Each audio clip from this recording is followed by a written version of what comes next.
Seorang penderita COVID-19 menceritakan pengalamannya dalam masa isolasi mandiri di rumah. Juga perhatian yang diberikan pemerintah selama masa isolasi mandiri agar pasien COVID-19 dapat kembali sehat. Arif Nata Prawira yang berusia 49 tahun dan berprofesi sebagai konsultan psikologi ini terkonfirmasi positif COVID-19 setelah melakukan tes usap atau swab pada 20 November lalu. Meski memiliki gejala demam dan sesak nafas, gejala itu masih tergolong ringan, sehingga warga Kecamatan Cisaraten Kulon, Kota Bandung ini memilih untuk melakukan isolasi mandiri di rumahnya. Koordinasi dengan RW gitu ya, dari RW kemudian menindaklanjuti ke Puskesmas Rusunawa.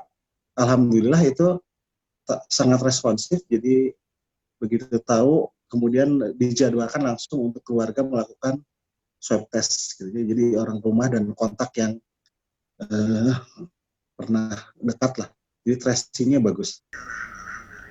Hasil penelusuran kemudian menunjukkan bahwa keluarganya negatif. Selama isolasi mandiri di rumah, bapak dari 3 anak ini tinggal di kamar atas, sementara keluarganya di lantai bawah. Meski merasa lebih nyaman, ia mengaku isolasi mandiri di rumah tidaklah mudah. Artinya setiap keluarga di rumah itu diharapkan juga tetap menggunakan masker. Memang ini agak susah karena masker itu bukan kebiasaan, ya. Jadi memang harus sedia masker banyak, cukup banyak. Karena masker juga tentu harus ada batas waktu pemakaiannya. Kemudian ikuti saja arahan-arahan dari petugas kesehatan, gitu ya.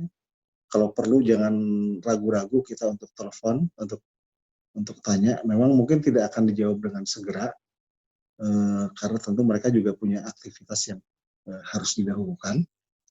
Tapi insya Allah mereka selalu merespon. Gitu.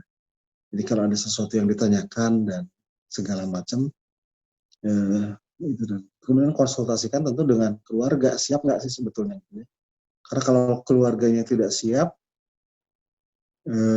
susah juga. Support kita yang terbesar tentu adalah dari keluarga. Bagi pasien yang melakukan isolasi mandiri di rumah akan terus dipantau oleh puskesmas. Di Puskesmas Babakan Sari yang terletak di Kecamatan Kiara Condong, Kota Bandung, saat ini terdapat 24 pasien yang menjalani isolasi mandiri. Yang jelas kalau pemantauan terutama via telepon itu setiap hari. Tapi kalau misalnya untuk kunjungan rumah biasanya tergantung kondisi. Biasanya kalau OTG kan tidak memerlukan perawatan, tapi kalau misalnya pasiennya mengeluh ada sakit atau ada yang dirasakan dan memang perlu kunjungan, itu dilakukan kunjungan oleh dokter dan perawat puskesmas ke rumah yang bersangkutan. Jika tidak memungkinkan untuk melakukan isolasi mandiri di rumah, pasien COVID-19 yang tanpa gejala maupun memiliki gejala ringan dapat melakukan isolasi mandiri di 4 fasilitas yang disediakan oleh Pemkot Bandung. Berdasarkan data Dinas Kesehatan Kota Bandung, dari 4 fasilitas isolasi mandiri dengan kapasitas total 105 tempat tidur, saat ini terisi 50 tempat tidur.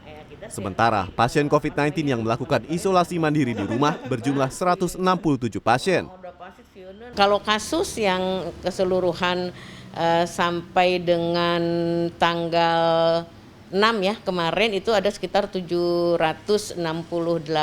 yang positif aktif. Nah, yang diisolasi mandiri tentunya tadi 50 tambah 167 ada 237 ya, sehingga tentunya sepertiganya ya, kurang lebih ya sepertiganya yang diisolasi mandiri, yang lainnya tentunya di rumah sakit yang tentunya pasti bergejala dari mulai gejala sedang sampai gejala berat itu Pak. Isolasi mandiri dilakukan selama 10 hari bagi OTG atau orang tanpa gejala. Sementara bagi yang memiliki gejala, isolasi mandiri dilakukan selama 13 hari. Tim Liputan CNN Indonesia, Bandung, Jawa Barat.